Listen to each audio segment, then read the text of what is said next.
역대하 24장. 요아스가 왕이 되었을 때에 그는 7살이었다. 그는 예루살렘에서 40해 동안 다스렸다. 그의 어머니 시비아는 브엘세바 사람이다.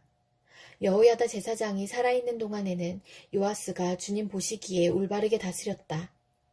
여호야다는 왕에게 두 아내를 추천하였다. 왕과 두 아내 사이에서 아들, 딸들이 태어났다. 얼마 뒤에 요아스는 주님의 성전을 새롭게 단장할 마음이 생겨서 제사장들과 레위 사람들을 불러 다음과 같이 지시하였다. 유다의 여러 성읍으로 두루 다니면서 모든 이스라엘 사람들에게서 해마다 돈을 거두어 하나님의 성전을 보수하도록 하시오. 지체하지 말고 곧 실시하시오. 그러나 레위 사람들이 곧바로 움직이지 아니하자 왕이 여호야다 대제사장을 불러 추궁하였다. 대제사장은 왜 레위 사람들에게 유다와 예루살렘에서 세금을 거두어들이라고 요구하지 않았소? 그 세금은 주님의 종 모세와 이스라엘 회중이 증거의 장막을 위하여 백성에게 부과한 것이 아니오. 그 사악한 여인 아달랴가 자기 아들들을 시켜서 하나님의 성전을 부수고 들어가게 하였고 또 그 안에 있던 성물들까지 꺼내다가 바알에게 바치게 하였기 때문에 성전 보수를 서둘러야만 하였다. 왕은 명령을 내려서 궤 하나를 만들어 주님의 성전 문 밖에 놓게 하고 유다와 예루살렘에 선포하여 하나님의 종 모세가 광야에서 이스라엘이 바치도록 정한 세금을 주님께 드리도록 하였다. 지도자들과 백성이 모두 기꺼이 돈을 가지고 와서 궤가 가득 찰 때까지 거기에 돈을 던져 넣었다. 궤가 차면 레위 사람들이 그 궤를 왕궁 관리들에게로 가지고 갔는데 거기에 많은 액수의 돈이 찬 것을 그들에게 보여주면 왕실 서기관과 대제사장의 관리가 와서 그 궤의 돈을 계산하였다. 그리고 나면 레위 사람들은 다시 그 궤를 성전 밖 제자리에 가져다 놓고 나였다. 왕과 여호야다가 그 돈을 주님의 성전 공사 감독관들에게 넘겨주면 그들은 주님의 성전을 새롭게 단장할 석수와 목수를 고용하고 주님의 성전을 보수할 기능공들, 곧 쇠나 놋쇠를 다룰 기술자들도 고용하였다. 일을 맡은 사람들이 부지런히 일을 하는 데다가 그들이 하는 일마저도 잘 진전이 되어서 주님의 성전은 본래의 설계대로 견고하게 세워졌다. 공사를 맡은 사람들이 공사를 마친 뒤에 남은 돈을 왕과 여호야다에게 가져오니 왕이 그것으로 주님의 성전에서 쓸 기구, 곧 예배 때에 쓸 기구와 번제를 드릴 때에 쓸 기구와 숟가락과 금그릇이나 은그릇을 마련하게 하였다. 여호야다가 살아있는 동안에는 주님의 성전에서 번제를 드리는 일이 끊이지 않았다. 여호야다가 늙어 나이가 차서 죽으니 그가 세상에서 누린 횟수는 130년이었다. 그가 평생 이스라엘 백성과 하나님과 성전을 위하여 좋은 일을 하였다고 해서 사람들은 그를 다윗성 왕실 묘지에 안장하였다. 여호야다 제사장이 죽으니 유다 지도자들이 왕을 부추겨서 자기들의 말을 듣도록 하였다. 백성은 주 조상의 하나님의 성전을 버리고 아세라 목상과 우상을 섬기기 시작하였다. 이러한 죄 때문에 유다와 예루살렘에 하나님의 진노가 내렸다. 주님께서는 백성을 주님께로 돌이키도록 경고하시려고 예언자들을 보내셨지만 백성은 예언자의 말 듣기를 거절하였다. 여호야다 제사장의 아들 스가랴가 하나님의 영에 감동이 되어 백성 앞에 나서서 말하였다. 나 하나님이 말한다. 어찌하여 너희가 주님의 명을 거역하느냐. 너희가 형통하지 못할 것이다. 너희가 주님을 버렸으니 주님께서도 너희를 버리셨다. 그러나 사람들은 그를 없앨 음모를 꾸몄고 드디어 왕의 명령에 따라 주님의 성전뜰에서 그를 돌로 쳐 죽였다. 이렇듯 요아스 왕은 스가랴의 아버지 여호야다가 자기에게 보인 그 충성을 생각하지 않고 그의 아들을 죽였다. 스가랴는 죽으면서 주님께서 이 일을 굽어보시고 갚아주십시오 하고 외쳤다. 해가 바뀔 무렵에 시리아 군대가 요아스를 치러 진군하였다. 그들은 유다와 예루살렘을 점령하고 백성의 지도자들을 죽이고 노략한 물건은 다마스쿠스에 있는 자기들의 왕에게로 보냈다. 시리아 군대는 수가 얼마 되지 않았다. 그러나 주님께서는 유다 백성이 주 조상의 하나님을 버린 것을 못마땅하게 여기셔서 그 적은 수의 시리아 군대가 유다의 대군과 싸워 이기게 하셨다. 이렇게 요아스에게 심판이 내렸던 것이다. 시리아 군대는 요아스에게 심한 타격을 입히고 물러갔다. 요아스의 신복들은 요아스가 여호야다의 아들 스가랴 제사장을 죽인 일에 반감을 품고 요아스가 잠을 자고 있는 동안에 그를 죽이고 말았다. 요아스는 이렇게 죽고 말았다. 그는 다윗성에 묻히기는 하였으나 왕실 묘지에 안장되지는 못하였다. 요아스에게 반란을 일으킨 사람은 암몬 여인 시므앗의 아들 사밧과 모압 여인 시므릿의 아들 여호사밧이다. 요아스의 아들들의 이야기와 요아스가 중대한 경책을 받은 것과 하나님의 성전을 보수한 사적은 모두 열왕기 주석에 기록되어 있다. 그의 아들 아마샤가 그의 뒤를 이어 왕이 되었다. 요한계시록 11장. 나는 지팡이와 같은 측량자 하나를 받았는데 그때 이런 말씀이 내게 들려왔습니다. 일어서서 하나님의 성전과 제단을 측량하고 성전에서 예배하는 사람들을 세어라. 그러나 그 성전의 바깥들은 측량하지 말고 내버려 두어라. 그것은 이방 사람들에게 내주었기 때문이다. 그들이 그 거룩한 도성을 42달 동안 짓밟을 것이다. 나는 내 두 증인에게 예언하는 능력을 줄 것이다. 그들은 1260일 동안 상복을 입고 예언할 것이다. 그들은 이 세상을 다스리시는 주님 앞에 서 있는 올리브나무 2그루요, 촛대 2개입니다.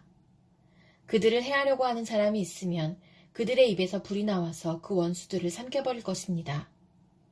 그들을 해하려고 하는 사람은 누구나 이와 같이 죽임을 당하고 말 것입니다. 그들은 자기들이 예언활동을 하는 동안에 하늘을 닫아 비가 내리지 못하게 할 수 있는 권세를 가지고 있습니다. 또 물을 피로 변하게 하는 권세와 그들이 원하는 대로 몇 번이든지 어떤 재앙으로든지 땅을 칠 수 있는 권세를 가지고 있습니다. 그러나 그들이 증언을 마칠 때에 아비소스에서 올라오는 짐승이 그들과 싸워서 이기고 그들을 죽일 것입니다. 그리고 그들의 시체는 그 큰 도시의 넓은 거리에 내버리게 될 것입니다. 그 도시는 영적으로 소돔 또는 이집트라고도 하는데 곧 그들의 주님이 십자가에 달리신 곳입니다. 여러 백성과 종족과 언어와 민족에 속한 사람들이 사흘 반 동안 그 두 예언자의 시체를 볼 것이며 그 시체가 무덤에 안장되는 것을 허락하지 않을 것입니다. 그리고 땅 위에 사는 사람들이 그 시체를 두고 기뻐하고 즐거워하고 서로 선물을 보낼 것입니다. 그것은 이 두 예언자가 땅 위에 사는 사람들을 괴롭혔기 때문입니다. 그러나 사흘 반이 지난 뒤에 하나님에게서 생명의 기운이 나와서 그들 속으로 들어가니 그들이 제 발로 일어섰습니다. 그것을 목격한 사람들은 큰 두려움에 사로잡혔습니다. 그 두 예언자가 하늘로부터 자기들에게로 이리로 올라오너라 하는 큰 소리가 울려오는 것을 듣고 구름을 타고 하늘로 올라가니 그들의 원수들이 그것을 지켜보았습니다. 바로 그때에 큰 지진이 일어나서 그 도시의 10분의 1이 무너졌는데 그 지진으로 사람이 7,000명이나 죽었습니다. 그리고 살아남은 사람은 두려움에 쌓여서 하늘에 계신 하나님께 영광을 돌렸습니다. 둘째 재난은 지나갔습니다. 그러나 이제 셋째 재난이 곧 닥칠 것입니다. 일곱째 천사가 나팔을 불었습니다. 그때 하늘에서 큰 소리가 났습니다. 세상 나라는 우리 주님의 것이 되고 그리스도의 것이 되었다. 주님께서 영원히 다스리실 것이다. 그리고 하나님 앞에서 자기 보좌에 앉아있는 24 장로도 엎드려서 하나님께 경배하고 말하였습니다. 지금도 계시고 전에도 계시던 전능하신 분 주 하나님 감사합니다. 주님께서는 그 크신 권능을 잡으셔서 다스리기 시작하셨습니다. 문 민족이 이것에 붕괴하였으나 오히려 그들이 주님의 진노를 샀습니다. 이제는 죽은 사람들이 심판을 받을 때가 왔습니다. 주님의 종 예언자들과 성도들과 작은 사람이든 큰 사람이든 주님 이름을 두려워하는 사람들에게 상을 주실 때가 왔습니다. 땅을 망하게 하는 자들을 멸망시킬 때가 왔습니다. 그러자 하늘에 있는 하나님의 성전이 열리고 성전 안에 있는 하나님의 언약궤가 보였습니다. 그때에 번개가 치고 요란한 소리와 천둥 소리가 나고 지진이 일어나고 큰 우박이 쏟아졌습니다. 스가랴 7장. 다리우스 왕 4년 9째 달 곧 기슬레월 나흔 날에 주님께서 스가랴에게 말씀하셨다. 베델 사람이 사레셀과 레게멜렉에게 하인들을 딸려보내어 주님께 은혜를 간구하면서 만군의 주님의 성전에 속한 제사장들과 예언자들에게 물어왔다.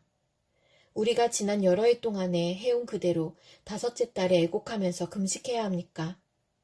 이때 만군의 주님께서 나에게 말씀하셨다. 너는 이 땅에 온 백성과 제사장에게 이렇게 말하여라.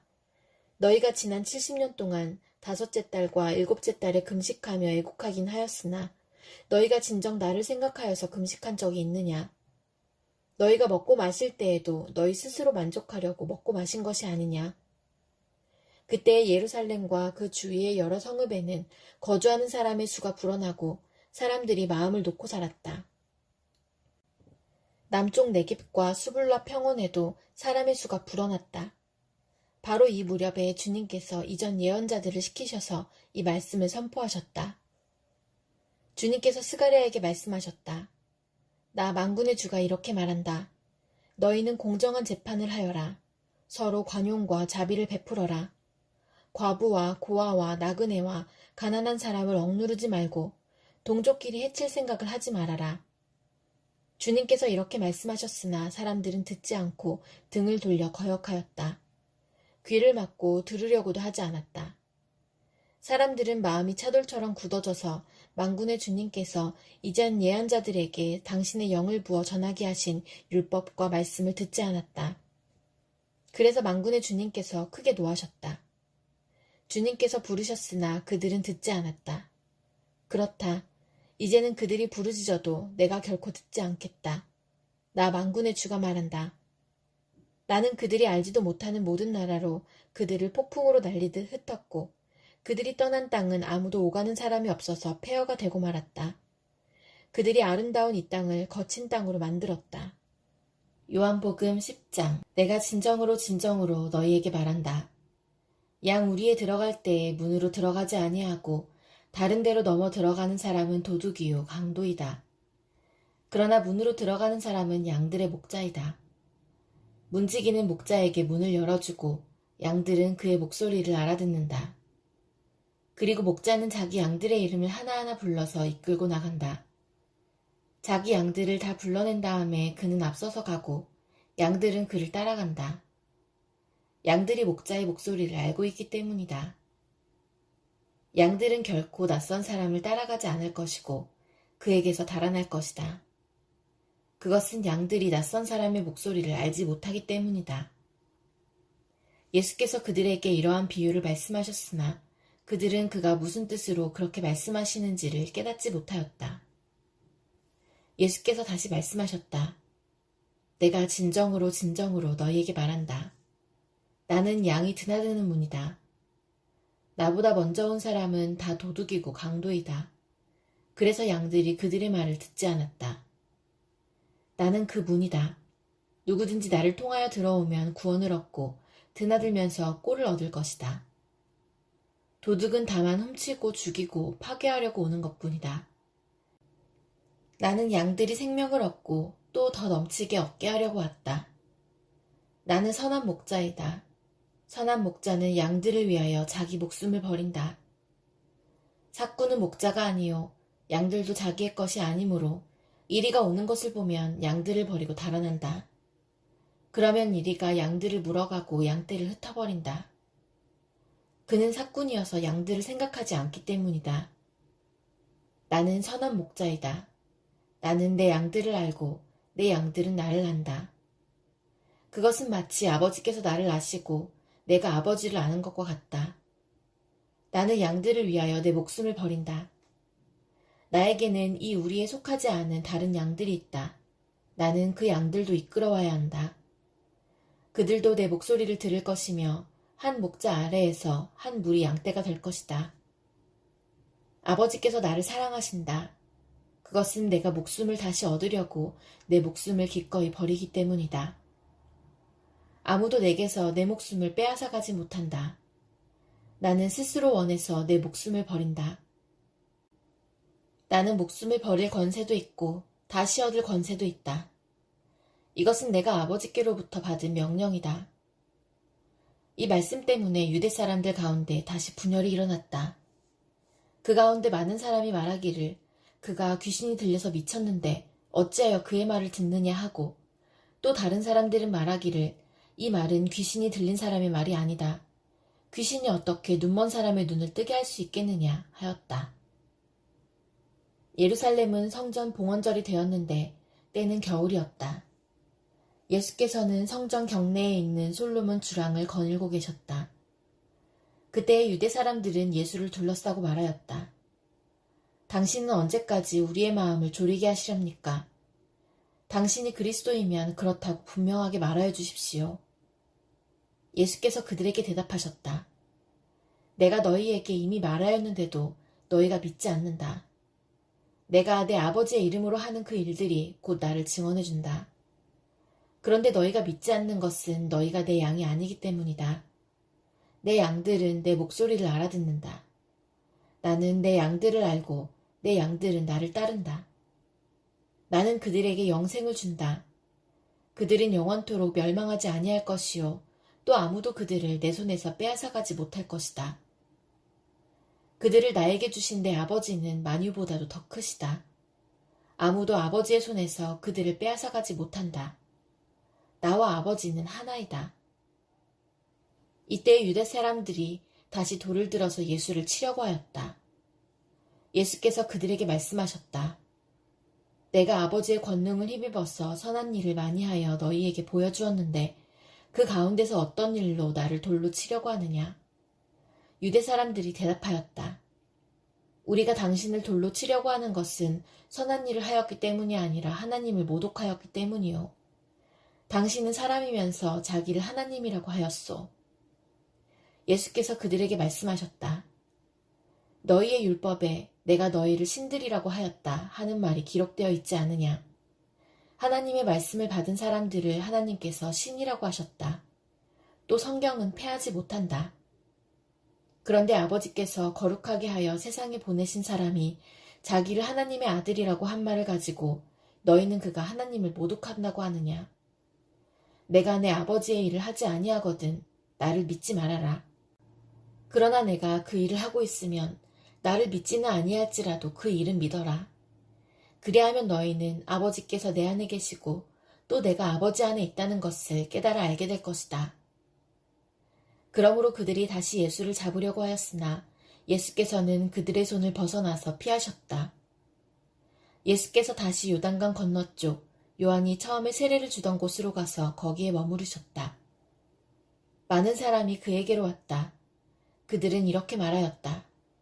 요한은 표징을 하나도 행하지 않았으나 요한이 이 사람을 두고 한 말은 모두 참되다. 그곳에서 많은 사람이 예수를 믿었다.